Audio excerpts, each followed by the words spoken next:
Bienvenue dans Pourquoi j'ai raison et vous avez tort. Aujourd'hui, un retour sur la trilogie Robocop.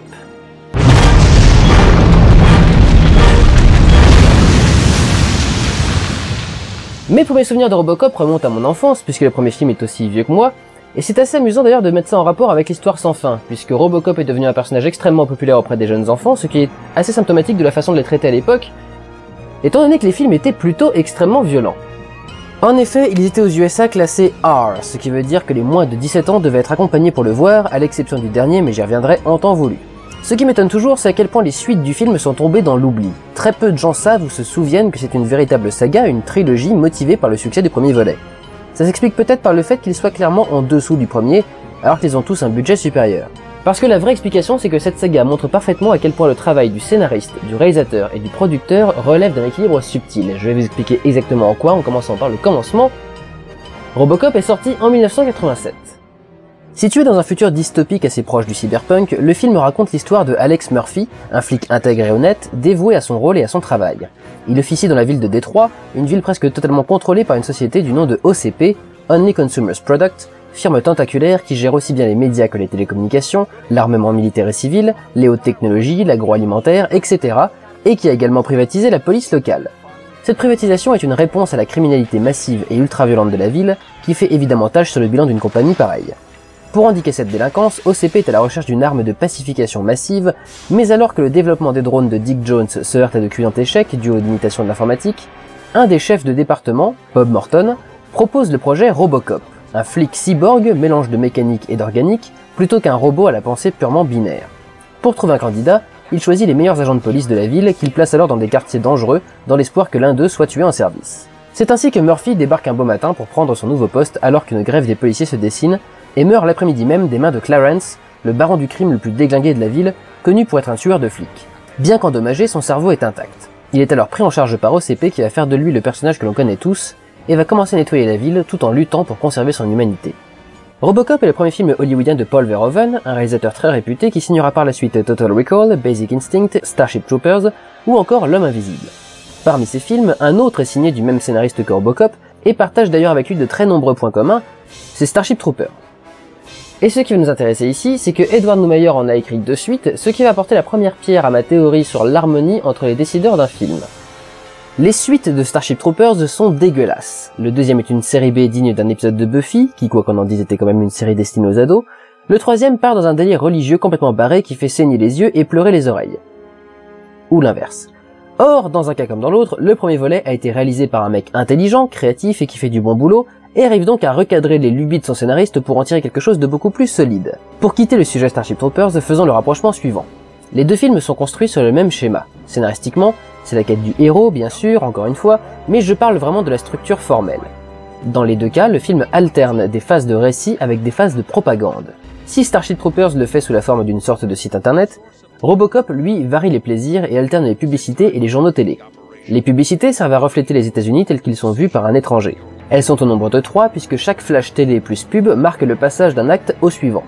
Celle pour la 6000 SUX se moque de la fascination des Américains pour les grosses bagnoles qui consomment un max. Newcomb est une satire de la politique américaine à une période où la guerre froide était toujours en cours bien que plus pour très longtemps, rendue encore plus clairement dérangeante du fait que ce soit les membres d'une même famille qui se menacent à tour de rôle. Enfin, la pub pour les cœurs artificiels critique la publicité et la concurrence en médecine, puisque là-bas un médecin peut faire de la pub, en plus de présenter intelligemment une des technologies qui servira à fabriquer Robocop. Et puis je pense qu'il y a une phrase qui a marqué tout le monde, le running gag de Robocop. I'd buy that for $1. Et si elle marque tant, c'est parce qu'elle est totalement absurde. En effet, l'idée du sketch, c'est que ce personnage se voit proposer des choses très attirantes et annonce fièrement qu'il serait tout à fait disposé à l'acheter pour $1 symbolique. Oui, ce n'est pas du tout le même sens que dans la VF, ça vous apprendra par regarder vos films en VO. Or, $1 ce n'est rien du tout, donc en quoi est-ce si génial de donner cette valeur? Le plus drôle, c'est que même Paul Verhoeven n'en sait rien.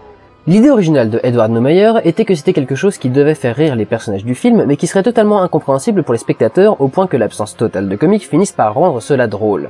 Et c'est exactement ce qui s'est passé, c'est devenu presque la non-blague la plus célèbre du monde. Est-ce que le personnage est un milliardaire radin? Est-ce que la récession économique a dévalué le dollar à ce point? Aucune idée, et à vrai dire, tout le monde s'en fout, c'est juste drôle. Les journaux télé sont également le moyen de présenter et de résumer l'histoire. En début de film, ils servent à créer un contexte tout en projetant une vision des USA. Le contexte, c'est un pays qui a perdu toute morale et tout respect, toutes ses valeurs. Un pays où l'actuel président est un clown dont on se moque suite à une panne, probablement orchestrée par OCP dans ce but, et où la mort de 2 anciens présidents dans un test de canon spatial n'est qu'une statistique qui ne mérite même pas de commémoration ou de funérailles nationales. Les nouvelles graves sont balayées d'un revers de main, on balance quelques images de guerre pour faire peur aux gens et éviter qu'ils ne réfléchissent trop à ce qu'ils viennent d'entendre. Rien que le format du journal est une honte, avec ces animateurs qui jugent clairement les infos qu'ils donnent d'une façon subtile qui fait croire aux spectateurs qu'ils avaient eux-mêmes cet avis. Et puis surtout... This is Media Break.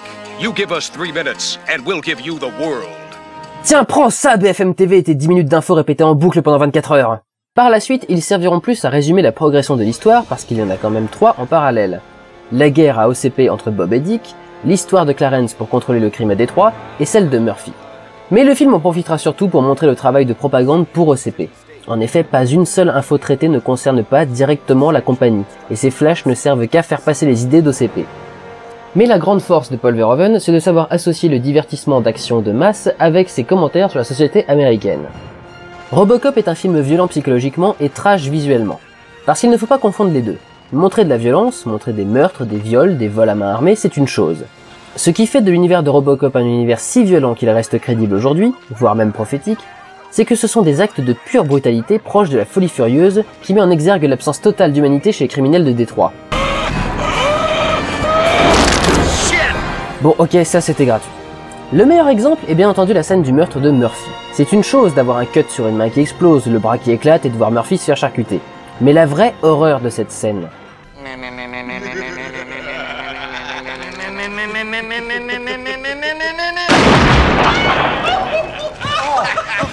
c'est que c'est un jeu. Les mecs sont manifestement en train de s'éclater comme des petits fous. Regardez-les, ce sont presque des gamins. Et c'est ça la violence de Robocop. Ce ne sont pas les effusions de sang et les prothèses en latex qui explosent. C'est l'état d'esprit de ces criminels. Puisque nous parlons des méchants, voici l'occasion de faire un petit retour sur les personnages. Clarence, le chef de la mafia, est parfait de folie et de haine. Chez OCP, le patron joué par Dane O'Reilly est décrit comme quelqu'un de plutôt vertueux, et j'y reviendrai avec les suites. Dick Jones, le numéro 2 joué par Ronny Cox, est parfait de saloperie, ce qui est d'autant plus admirable que l'acteur était jusque-là plutôt cantonné à des rôles positifs. Bob Morton, en genou désireux de prouver sa valeur, donne un personnage ambigu à la fois attachant pour sa foi en son projet, mais dont on se demande tout de même si ses nobles intentions ne cacheraient pas un simple désir de réussite personnelle. Le rôle de Lewis revient à Nancy Allen, ce qui peut surprendre au premier abord, puisque l'actrice était jusque-là dans des rôles et films d'un autre standing.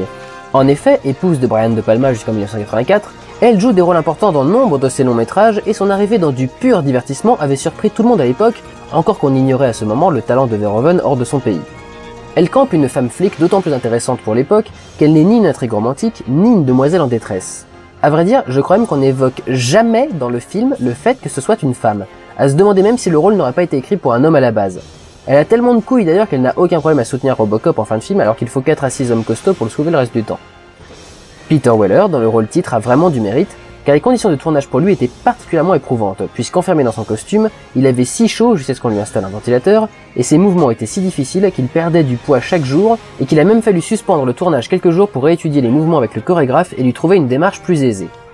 Ce ne sera d'ailleurs que le début du retard accumulé par le film. Cela ira jusqu'à ce que la production fasse engager un réalisateur de seconde équipe pour venir tourner de nombreuses séquences, en particulier celles d'action. Heureusement, rien qui ne nuise à la mise en scène de Paul Verhoeven. Outre le fait d'intégrer des flash infos et des fausses pubs, qui certes est scénaristique, mais comme c'est récurrent dans sa filmographie, ça doit bien venir de lui quelque part, je passerai rapidement sur le fait que l'homme tué par D209 s'écrase sur une maquette de Delta City, le projet de CP, comme l'annonce du fait que sa mainmise ne peut rien amener de bon, car c'était probablement écrit. Mais le film propose tout un tas d'idées fort sympathiques. Au moment où Murphy meurt, la caméra adopte son point de vue, subjectif, de sorte que nous ne voyons pas les opérations, ce qui nous permet de plus de beaucoup nous identifier à Murphy. Une fois qu'il se relève, le seul aperçu que l'on ait de lui est dans un moniteur qu'il ne regarde même pas, puis sa silhouette derrière du verre opaque et son dos. Additionné au fait qu'il sache déjà marcher, contrôler son corps et parler dès qu'il se réveille, alors que nous ne l'avons jamais vu apprendre quoi que ce soit, tout cela nous intrigue.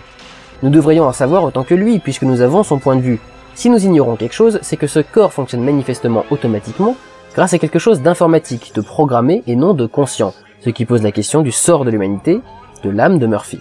Pourtant c'est con, hein, c'est juste une caméra subjective, mais ça a tellement de sens quand un bon réalisateur l'utilise. C'est encore plus fort lorsque les équipes scientifiques testent ses capacités et son bon fonctionnement. Le spectateur est assailli d'informations visuelles et sonores qui se superposent les unes aux autres, et qu'il arrive pourtant à toutes distinguer et traiter simultanément, mais séparément. Clairement une capacité de machine et non d'humain. On a également quelques idées intéressantes dans les décors, notamment les publicités mensongèrement positives placardées dans la ruelle malfamée où la jeune femme se fait agresser.